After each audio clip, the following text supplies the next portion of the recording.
মাছ গেল জালে ছপাক ছপাক, আজ আমরা খাবো বিরিয়ানি ঝপাক ছপাক। তিন।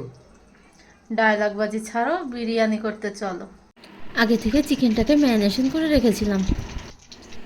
এবার তেলের মধ্যে পেঁয়াজগুলোকে দিয়ে ব্রাউন করে ভেজে নেব। আর আমরা আগে থেকে যে চিকেনটাকে ম্যারিনেশন করে রেখেছিলাম তার মধ্যে দিয়েছিলাম আদা রসুন বাটা, টক দই, লবণ, হলুদ আর কাঁচা লঙ্কা দিয়ে ভালো করে ম্যারিনেশন করে রেখেছিলাম।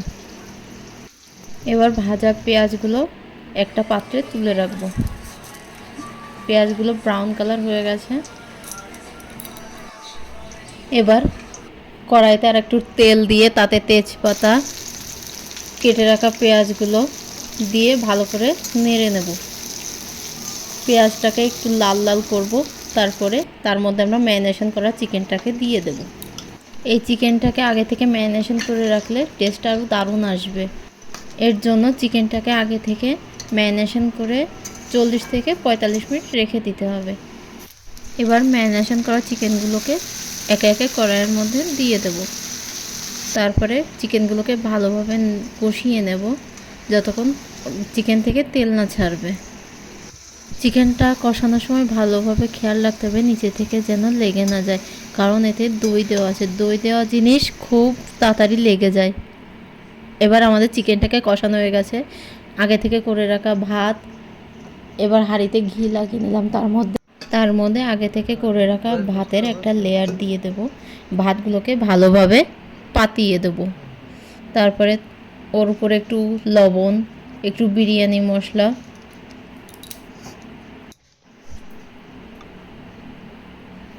এরপর একটু সামান্য ঘি দিয়ে দিলাম। বিরিয়ানির ভাতটাকে করার সময় খেয়াল রাখতে হবে যে ভাতটা যেন ঝুরঝুরে আর লম্বা হয়। এইবার ভাতের উপরে আমরা পুদিনা পাতা দিয়ে দেব। আগে থেকে ভেজে রাখা পেঁয়াজটাকেও দিয়ে দেব। সামান্য একটু দুধ দিয়ে দেবো উপর থেকে। এবার কষিয়ে রাখা চিকেনটাকে এক লেয়ার দিয়ে দেবো ভাতের উপরে। এবার চিকেনটার লেয়ারটা ভালোভাবে ভাতের উপরে বিছিয়ে দিতে হবে। এরপরে চিকেনের উপরে আবার একটু রাইস দিয়ে দেবো। তার উপরে আবার সামান্য একটু লবণ, একটু বিরিয়ানি মশলা, একটু পেঁয়াজ ভাজা, উপর থেকে পুদিনা পাতা, আবার চিকেনের আরেকটা লেয়ার দিয়ে দেবো আমরা। তো বন্ধুরা, আজকে আমরা যে বিরিয়ানিটা বানাচ্ছি সেটাই এক ধরনের দম বিরিয়ানিই বলা যায়। ওইদিকে তোমাদের দাদা বসে আছে, বিরিয়ানিটা কখন রেডি হবে আর কখন ও খাবে। এবার উপর থেকে আরেকটা ভাতের লেয়ার দিয়ে দেব। তার উপরে আবার সেম একটু বিরিয়ানি মশলা, একটু লবণ দিয়ে দিলাম। এবার পরিমাণ মতো ঘি দিয়ে দেবো উপর থেকে। এরপরে আবার পেঁয়াজ ভাজাগুলো উপর থেকে ভালোভাবে ছড়িয়ে দেব। তারপর আর একটু পুদিনা পাতাও উপর থেকে ছড়িয়ে দেবো ভালোভাবে। পুদিনা পাতা বিরিয়ানিতে দেয় কারণ ওর একটা স্বাদ আর গন্ধই আলাদা বিরিয়ানি। এবার বিরিয়ানিটাকে ঢাকা দিয়ে আমরা দমে বসিয়ে দেবো 30 থেকে 35 মিনিটের জন্য।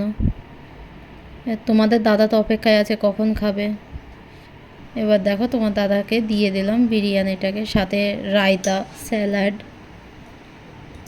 এবার তো তোমাদের দাদা খুশিতে খাওয়া শুরু করে দিয়েছে। বিরিয়ানি পেয়ে গেছে না সে, দেখো কিভাবে খাচ্ছে। অনেকক্ষণ অপেক্ষার পরে বিরিয়ানিটা ফাইনালি আমিও পেয়ে গেলাম। তা আমি তো এতক্ষণ সত্যিই খুবই অপেক্ষা করেছিলাম কখন বিরিয়ানিটা রেডি হবে। তা সত্যি বিরিয়ানিটা যা বানিয়েছে দারুণ, দারুণ বানিয়েছে।